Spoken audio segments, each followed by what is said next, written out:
eu quero ser índio, viver pelado, pintado de verde. Hola, soy Darío Grandinetti y acepté la invitación de Médicos por Naturaleza para hablarte del cáncer de mamas. Es el más común entre las mujeres, pero diagnosticado a tiempo es curable. Para eso es necesario la autoexploración periódica, la visita médica anual y la mamografía. El autoexamen, que dura 2 minutos, puede salvar tu vida.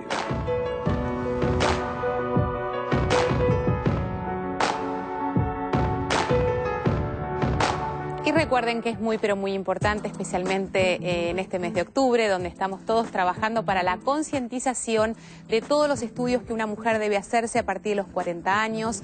Todos, una mamografía y una ecografía mamaria son necesarias para poder detectar lo antes posible la posibilidad de un tumor. 1 de cada 8 mujeres en nuestra República Argentina va a desarrollar en algún momento de su vida un tumor en sus mamas, con lo cual estos controles son básicos y fundamentales para que esta enfermedad sea curable. Hoy hablamos de infecciones pediátricas, que son muy habituales, pero necesitamos saber cuáles son las específicas, cuáles son las recurrentes en nuestro país. Para eso fuimos a consultar a la doctora Silvia González Ayala.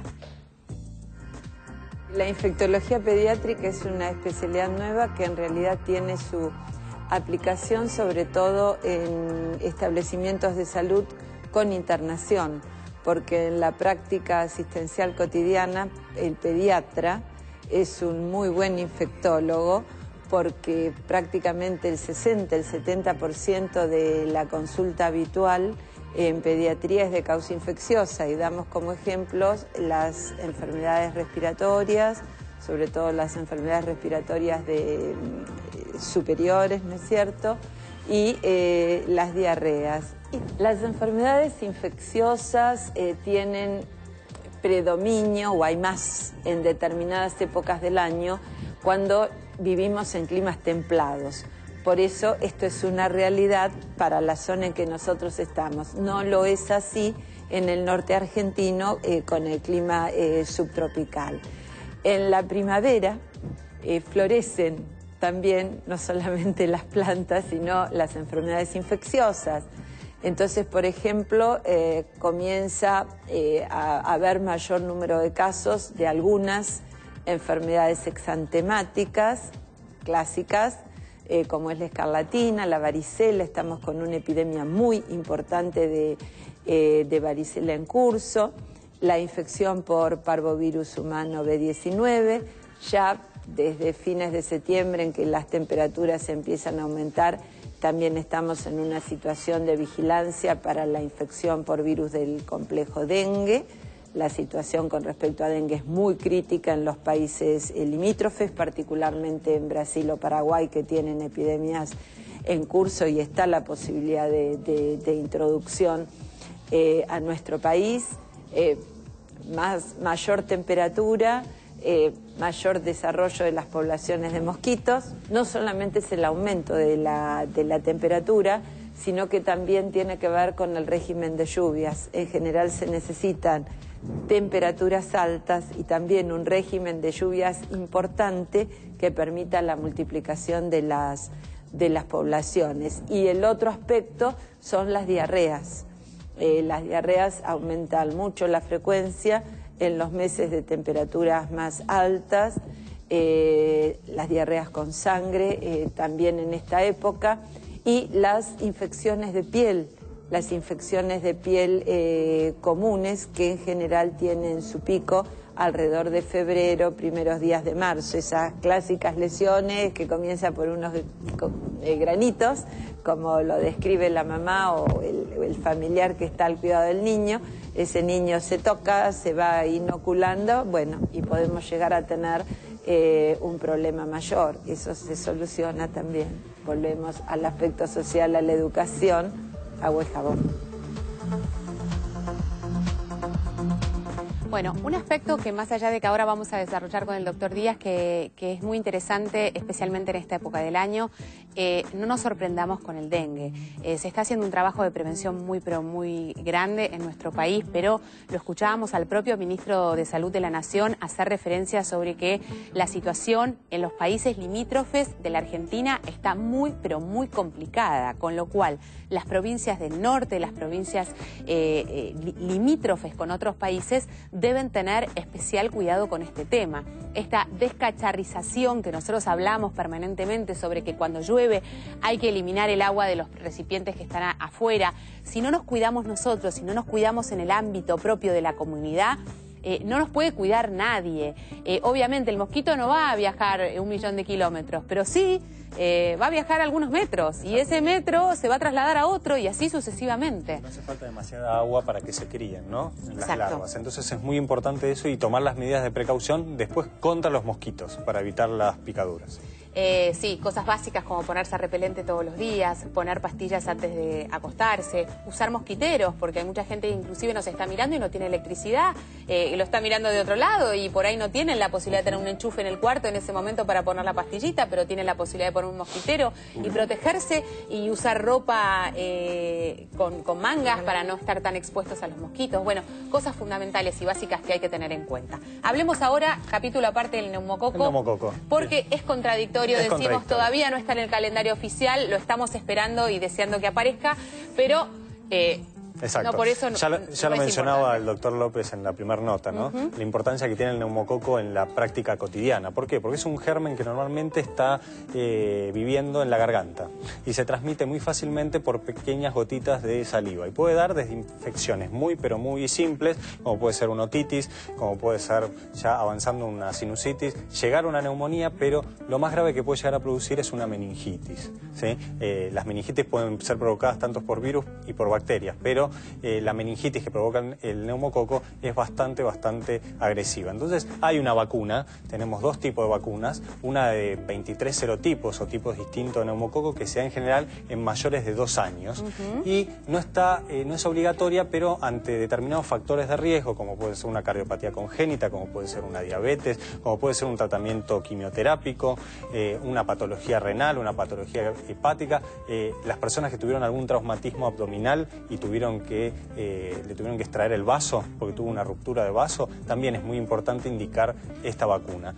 Y después tenemos la otra vacuna que es también muy controversial, sobre todo porque tiene un costo elevado, que es la vacuna específica que se puede dar a partir de los 2 meses de edad, que son en general 4 dosis, y que hace unos años era de 7 serotipos, hoy tenemos una de 13 serotipos que tiene muchísimo mayor cobertura para los tipos que tenemos nosotros acá en el hemisferio sur. ¿Sí? La primera vacuna andaba muy bien, sobre todo en Estados Unidos, pero no, tenía una cobertura del 50% en nuestro país. Hoy tenemos una cobertura de más del 90%. Por eso es importante el tema de poder aplicarla. El tema está que si tenemos una vacuna que puede prevenir infecciones muy graves, como puede ser una meningitis, ¿por qué no está todavía en el calendario? Bueno, esto lleva un tiempo, claro. Es un proceso, se tiene que hablar con los laboratorios, consensuar, y lo más probable es que en poco tiempo nosotros la tengamos incluida, porque la verdad que es muy común verlo en la práctica cotidiana y teniendo la vacuna es un desperdicio no hacer esto. El riesgo del neumococo es porque nosotros no tomamos los cuidados correspondientes a es una bronquitis mal curada, digamos, porque también hay fantasía con respecto a eso.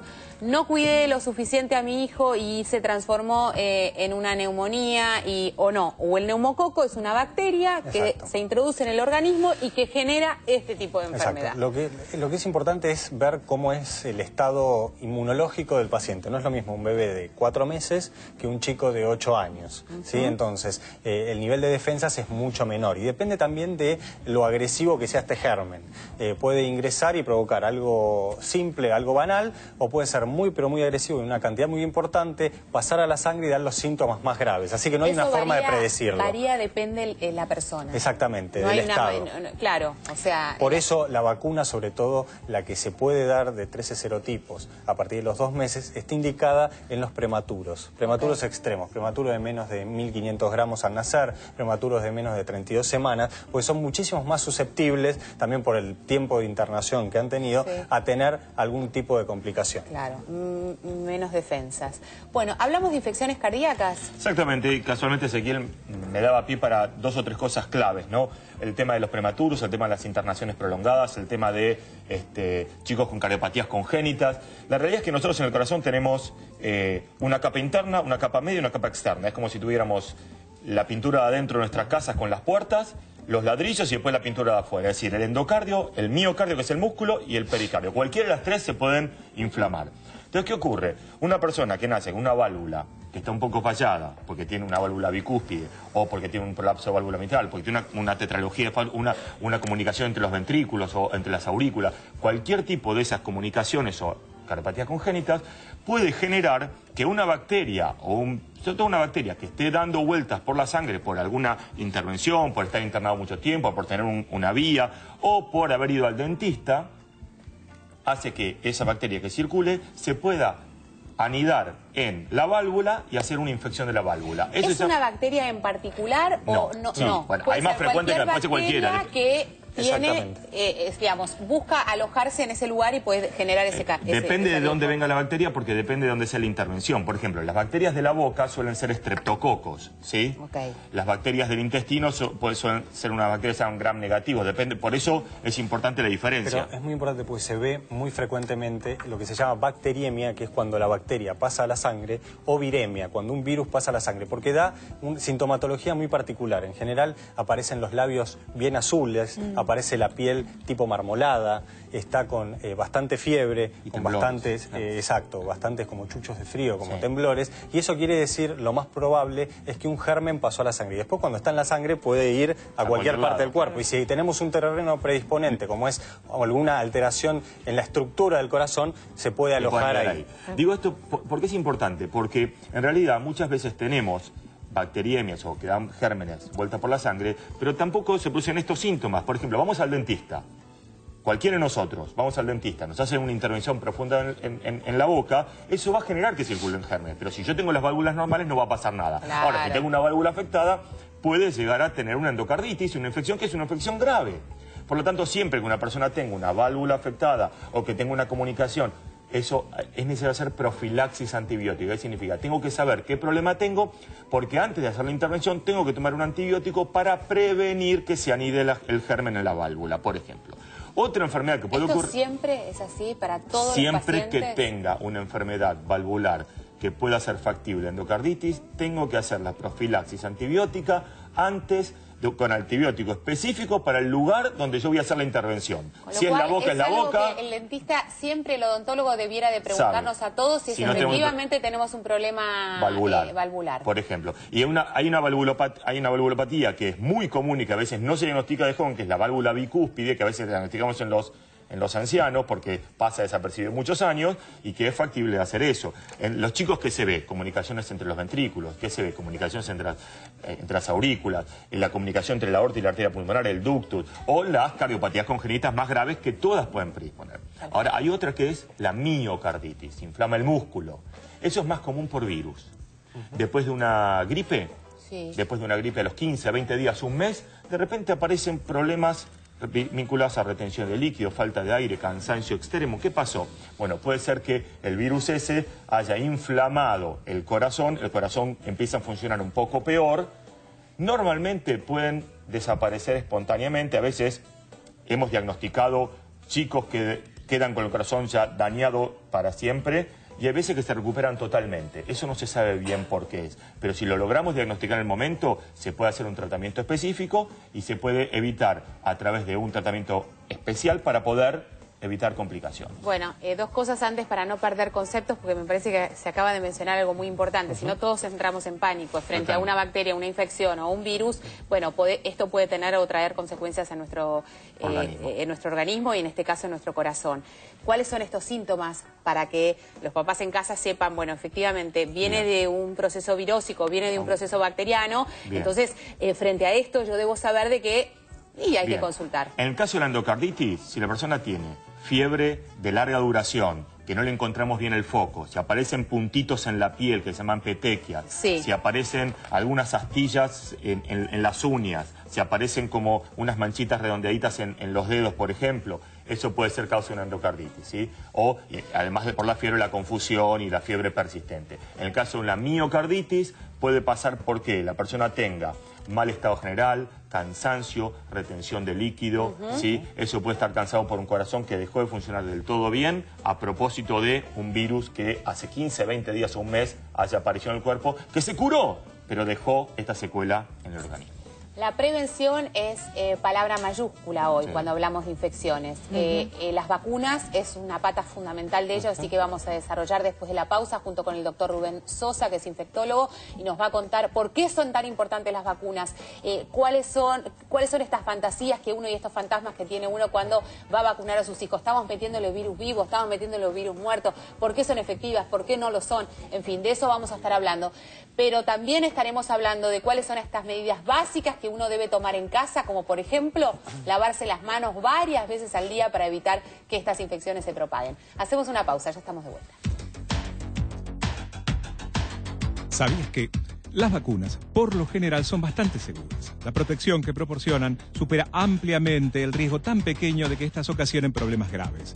Las vacunas han hecho que en la actualidad sea rara la aparición de muchas enfermedades graves de la niñez.